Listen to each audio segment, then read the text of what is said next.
Data perkawinan anak di Indonesia.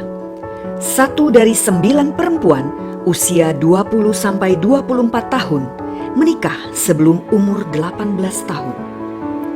Indonesia, negara ke-7 di dunia dan kedua di ASEAN terbanyak perkawinan anak. Perkawinan anak bertentangan dengan komitmen negara dalam melindungi anak dari kekerasan dan diskriminatif.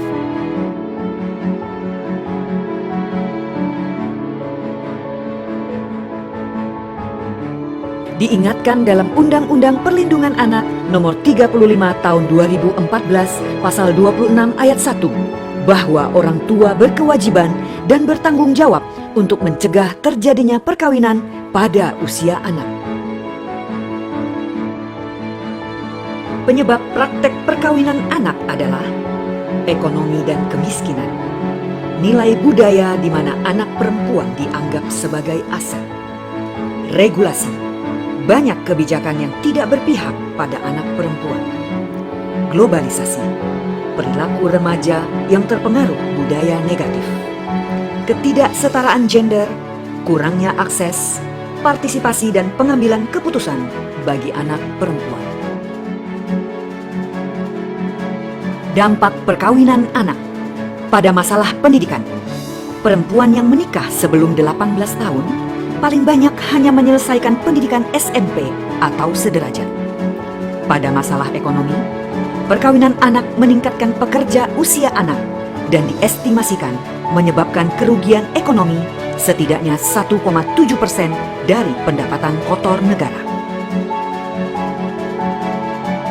Pada masalah kesehatan, komplikasi saat kehamilan dan melahirkan adalah penyebab kematian kedua terbesar untuk anak perempuan berusia 15-19 tahun. Bayi yang lahir dari ibu berusia di bawah 20 tahun berpeluang meninggal 1,5 kali lebih besar dibandingkan ibu berusia 20-30 tahun. Pada masalah penting lainnya, seperti tingginya resiko KDRT, resiko perceraian meningkat karena belum memiliki kematangan psikologis.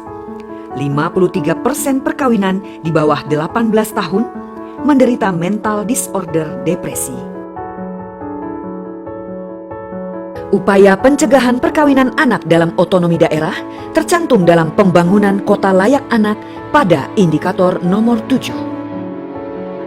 5 strategi untuk pencegahan perkawinan anak melalui anak, keluarga, sekolah, lingkungan, dan wilayah.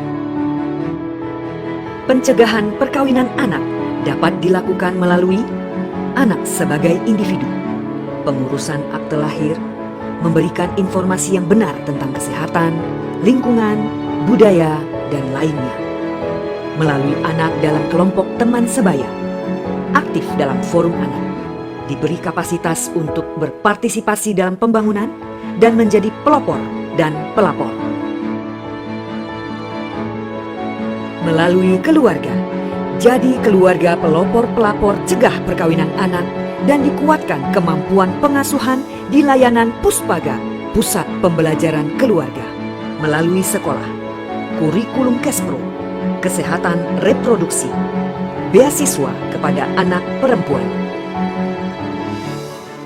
Melalui lingkungan infrastruktur dan sosial dengan cara menyediakan ruang bermain ramah anak, Pusat Kreativitas Anak atau PKA, Pusat Informasi Sahabat Anak, fasilitas ramah anak, dan mendapatkan pemahaman penyadaran dari tokoh agama, tokoh adat, dan tokoh masyarakat.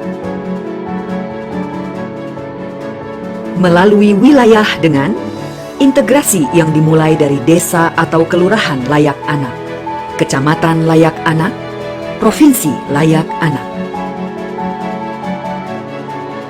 Ada terobosan sangat progresif dalam upaya penyelamatan anak dari praktek perkawinan anak, yaitu telah direvisi Undang-Undang Nomor 1 Tahun 1974 tentang perkawinan yang diubah menjadi Undang-Undang Nomor 16 Tahun 2019. Target nasional menurunkan angka perkawinan anak dari 11,2% menjadi 8%.